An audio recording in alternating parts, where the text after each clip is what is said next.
Hey guys, welcome back to Let's Play Crash Bandicoot 3. Last time we completed this level right here, Boneyard, and we did some time trials as well. And today we are heading into the time trial of Boneyard. I could have turned that into a nice segue, but I didn't. I couldn't really come up with anything good. So let's see how well we do. Let's pass up the clock because that's smart, and let's get stuck on that bone for no other reason than to lose time, because that's what we're all about here, apparently. What am I even saying? I don't know. This is still the same recording session as the last episode. I figured I might as well record a few of these since I haven't recorded in so long, and I'm in a good mood now, so might as well. And let's see how well we actually do. So far, this is not really any different from the normal level. I'm also not getting very many time boxes here, and that was a very stupid hit that was probably avoidable. But oh well. I will take that mask. And your time box, and another mask right here, wow. I don't think I need this many, but might as well, just in case I need them. I mean, I died a lot in this level last episode when I played it through it originally, so it's so far I seem to be doing better than last time, but I probably shouldn't be saying that too loudly because we might still screw up. And I believe this is actually where one of the only cases where you can see question mark boxes in a time trial. I always thought that was interesting, because normally they disappear, and I was gonna say that's not really worth going back for, but he broke it for me, so it didn't really matter. We still got the bonus anyway. That might actually be a good way to get these. Just not go out of your way for them and just wait for him to break them. And I got hit in that exact same place where I kept dying last time. But that's fine, because this time we have a mask. And let's see how we did. What? We didn't get anything? That's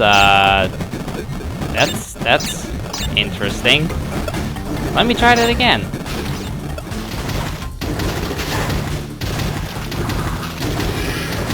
Okay, we're back. Let's see if I did any better this time. I don't think this is any faster, to be honest. I've been kind of like slide jumping, hoping I'd be faster, but this really doesn't seem too much faster. It's enough for the Platinum Relic, at least. Or, not the Platinum Relic, jeez. The Sapphire Relic. That was about 5 seconds faster, so I guess the slide jumping does help a little bit, but I didn't think the time would be this tight on the level in the first time twister area for some reason. I don't know, that was harder than I expected. And 140 would have been gold. I would have loved to get that. Oh my god, we were less than half a second below gold. That's kind of sad. Oh well. Let's go into Making Waves. The last level in this first time twister area, and once again we're being introduced to a new mechanic.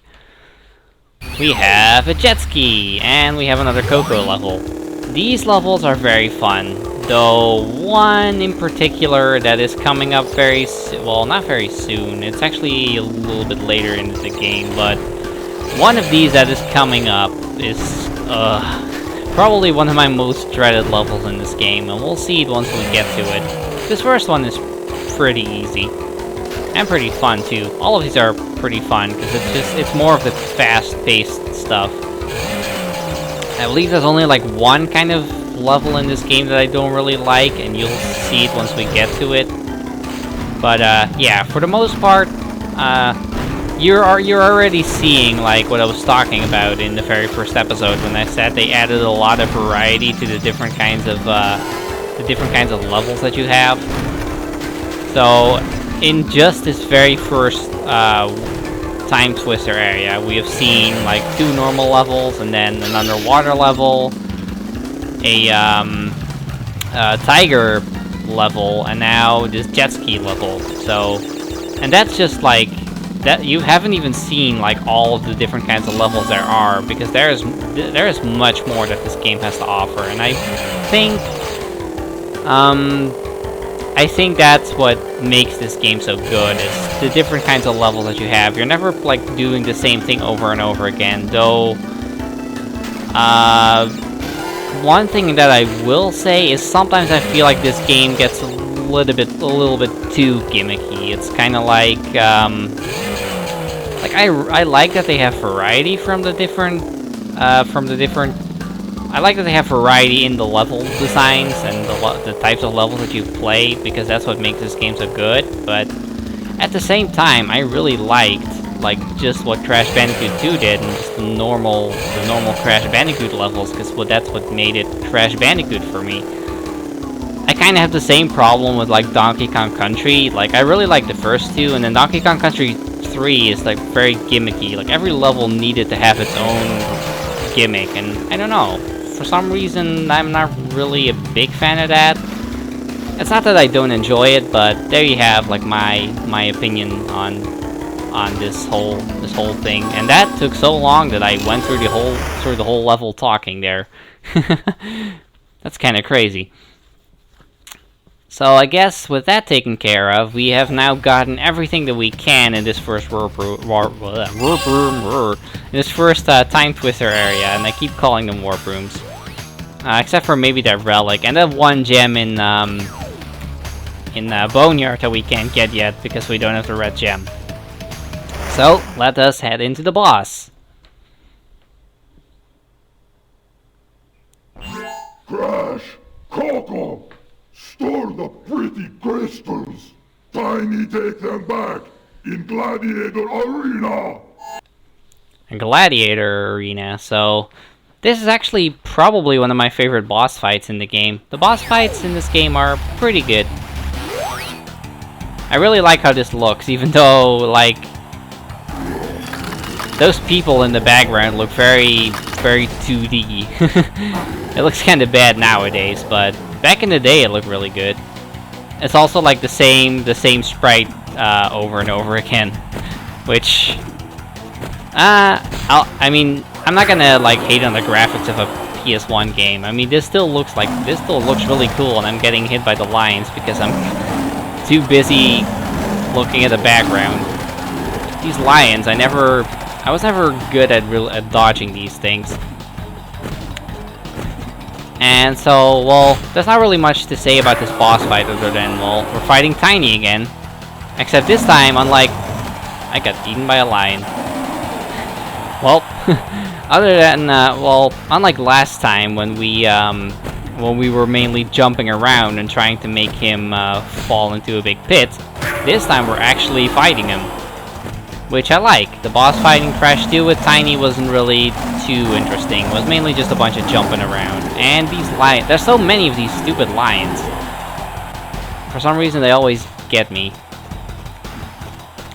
I don't think I'll be getting 99 lives in this game because, well, for one, this game is a lot harder than Crash 2 was. Well, maybe not a lot harder, but it's definitely harder, in my opinion. There are some levels in this game that are pretty challenging, and I'm probably gonna die a lot more than in Crash 2. Also because I've played Crash 2 more than I have played this one. Especially like some of the later levels I don't remember too well, but I probably will once I see them. Just dodge these lines properly this time. Don't try to get into a corner, because then all the lines will go into that corner and you're gonna have no way to dodge them. This is what I learned, at least. But with that, we have defeated Tiny, and we have gotten something new. This is the Supercharged Body Slam, which is pretty much the same as the normal Body Slam, except it'll be more powerful now. And that is the thing that Crash 3 did. You actually get different power-ups for beating bosses. Well done, children. By defeating Tiny, you have unlocked the gate to the next time travel area. Go back to the center of this time twister and save your progress if you wish. From there, you will see that the gate to the second time travel area is now open. So, yep, we have unlocked the second time second time travel area, or whatever you want to call them. And we can access the levels in this one again. That's one thing that I always found kind of weird. Like, after you beat all of the levels, you can't go back into them unless you beat the boss first, which is kind of strange.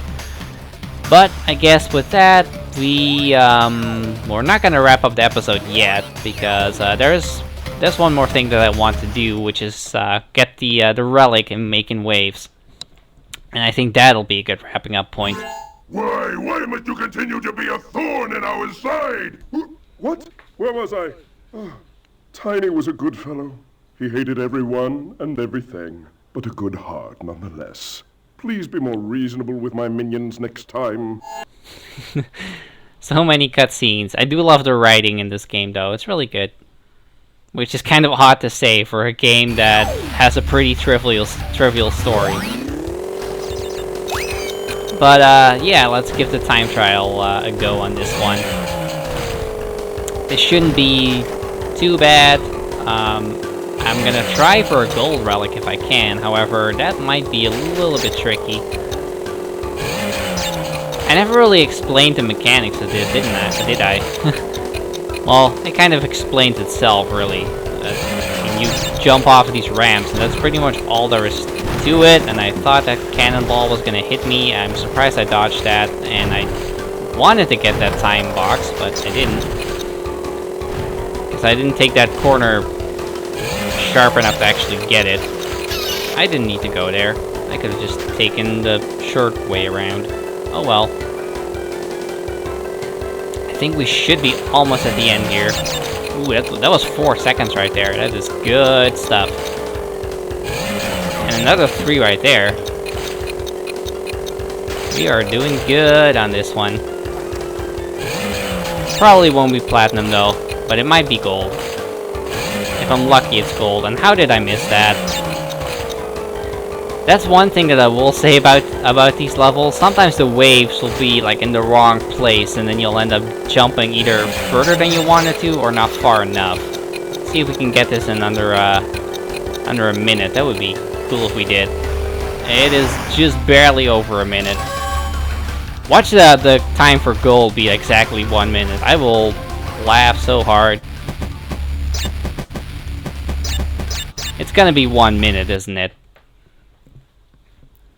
Just wait for it. Let's see if I'm right.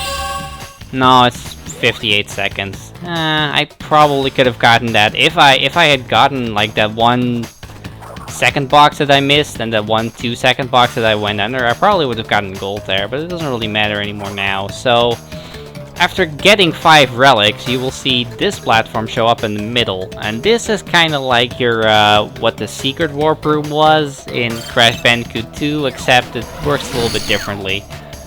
It's like the control area of the time twister here, and this is where we have a couple of bonus levels.